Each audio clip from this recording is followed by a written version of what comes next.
Welcome to Virtual Book Signing. My name is Bjorn Skaptason, and it should come as no surprise that we are coming to you today from Abraham Lincoln Bookshop in Chicago. We always do. Thank you for coming back. Thank you for coming back for the last 6 years. I don't even know how many programs we've done. Now, I used to keep track, but it's too many.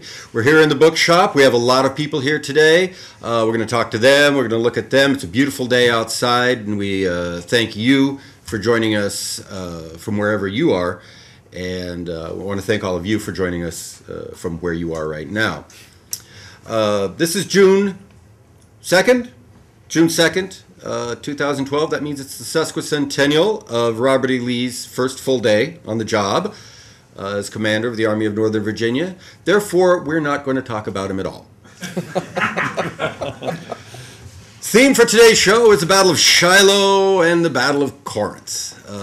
Fairly small geographical area in the deep, wild, howling wilderness of West Tennessee and northern Mississippi, and the scene of crucially important battles, campaigns, occupations, sieges, during the spring, summer, and fall of 1862. We have two great authors here to talk about the Battle of Shiloh and the campaign of Corinth, and they are writers in different forms, in different genres. We're going to start with Jeff Shaara, a fine and prolific novelist of Civil War and other historic topics. Jeff is a New York Times best-selling author of a series of military history novels, and these include the Civil War titles Gods and Generals and Last Full Measure. Those two books completed a trilogy that includes the Pulitzer Prize-winning Killer Angels, written by Jeff's father, Michael Shaara. The book today, Jeff lives in... He's a writer and lives in Tallahassee, Florida. Book today, Blaze of Glory, from Ballantine Books, part of Random House, 435 pages, and it does include maps, and it is a novel of the Civil War. We received first printings of the book. It went on sale on May 29th, so if you want a first printing of this book, I have no doubt it's going to go into many, many later printings and be a very popular book. It's the first of a new trilogy about the Civil War in the West. We're going to talk about that with Jeff in just a moment. Our other author today, Timothy B. Smith, Dr. Timothy B. Smith. Dr. Smith is the author of a half a dozen histories, books that include Mississippi in the Civil War, Battle of Champion Hill book, a lot of books about the battle and battlefield of Shiloh and Shiloh National Military Park. Tim is a former ranger at Shiloh National Military Park, currently teaches at the University of Tennessee at Martin, lives in Adamsville, Tennessee. The book today, Corinth, 1862, Battle, Siege, and Occupation. It's from University Press of Kansas, 441 pages, illustrated with lots of great maps, cost $39.95. Both of these books are currently, we have plenty of them in stock. If you're watching the show live, make an order right now. The authors will sign them. We'll ship them out to you on Monday. If you're watching this on the archive later, we may have some left. We always keep plenty of signed copies of our books. So if you're watching this next week when we throw this up on the YouTubes, you can see it then, and you can probably still get a copy of either Corinth 1862 or Blaze of Glory. Enough of me. Let's start talking about Shiloh. Let's start talking about Corinth. First, Jeff Shaara. Jeff, I've already given your bio. If you could give us a 5-minute introduction to the book, where it comes from, what it's about. Wow. Sure. Well, the why is actually very simple. After completing the original Civil War trilogy, following on in my father's footsteps, which I continue to do and never take that for granted, I can't tell you how many letters I've received from people in Mississippi and Tennessee who've said, we're a little tired of hearing about Robert E. Lee in Virginia.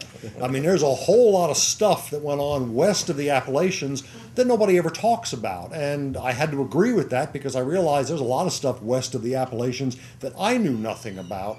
I began the idea, my publisher likes trilogies. I did, trilogy Civil War, trilogy in World War II, and so it made sense to sort of approach it that way. The centerpiece of the trilogy, much like the Killer Angels, it covers the Battle of Gettysburg, is the centerpiece of the first trilogy. The centerpiece of this will be Vicksburg, which I'm working on right now.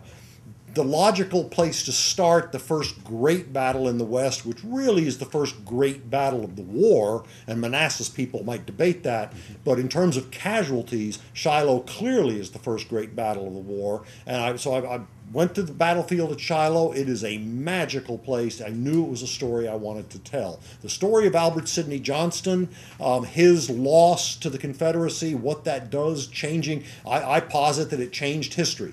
It changed the history of the war, that his death, there's no way to know exactly what the Confederacy might have accomplished, certainly at Shiloh on April 6th, what was happening actually on the battlefield, but then afterward, what might have happened both in the West and in the East had Johnston lived.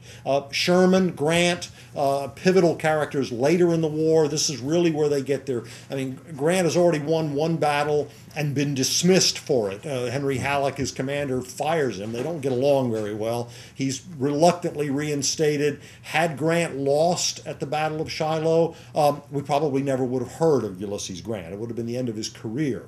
So the what-ifs at Shiloh were really intriguing.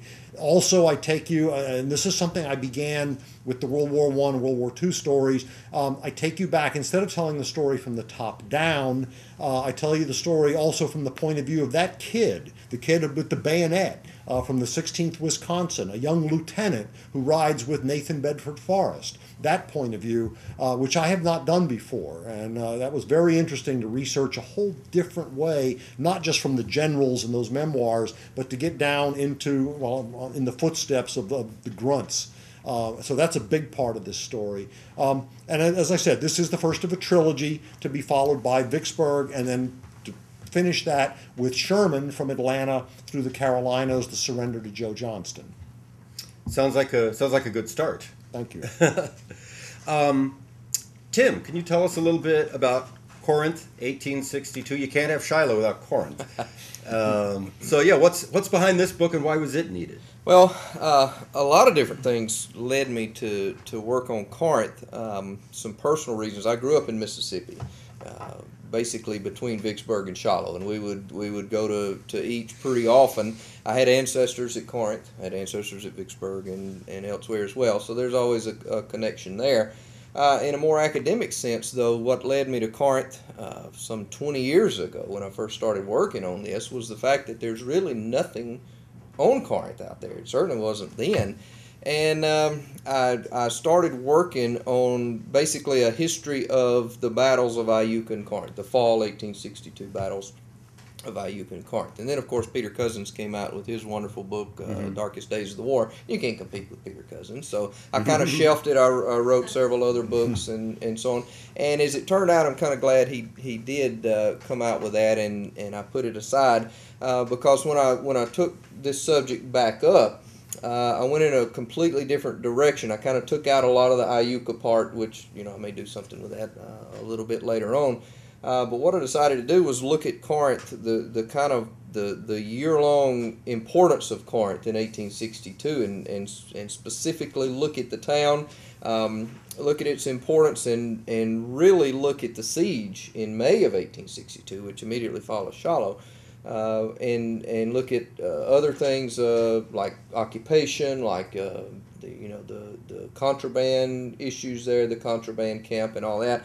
So it's really a much broader look at Corinth and its importance in the Civil War. And Bjorn, you're right. You really can't separate Shiloh and Corinth. And over time, you begin to realize that obviously the Battle of Shiloh is fought over the railroads at Corinth. You can't separate the two. And so it's I think it's very important that we know about Corinth in its critical year of 1862. And it's just amazing to me that nothing has really been done on it. Corinth obviously gets overshadowed by Shiloh. The May siege does. The fall 1862 battles of Ayuk and Corinth get overshadowed by Antietam and somewhat Perryville as well. So there's a lot of other things going on rather than just the backwoods of Tennessee and Mississippi, but it's some really important stuff there. And really what makes it so important, particularly in the May siege, is the fact that every single commander, all eyes, particularly in the Western Theater and even some in the Eastern Theater, a lot in the Eastern Theater, are looking at Corinth. Everything contracts down to one front. All armies congregate on Corinth on both sides. They bring everybody. I describe it kind of like a hourglass. It's wide at the top, but then it constricts into one single point there, and then it widens back out. And they go different directions to Vicksburg and Chattanooga and Atlanta and all that. But everything comes to a narrow point there at Corinth, and that indicates, of course, the importance of Corinth. And, of course, those railroads to the Confederate war effort and obviously the Union war effort in taking those as well. So the fact that there really hadn't been a whole lot done on Corinth led me to this as well as other issues, but it's extremely important operations around there. And in addition to that, you get a fine narrative of the Battle of Corinth, April 3rd and 4th, 1862.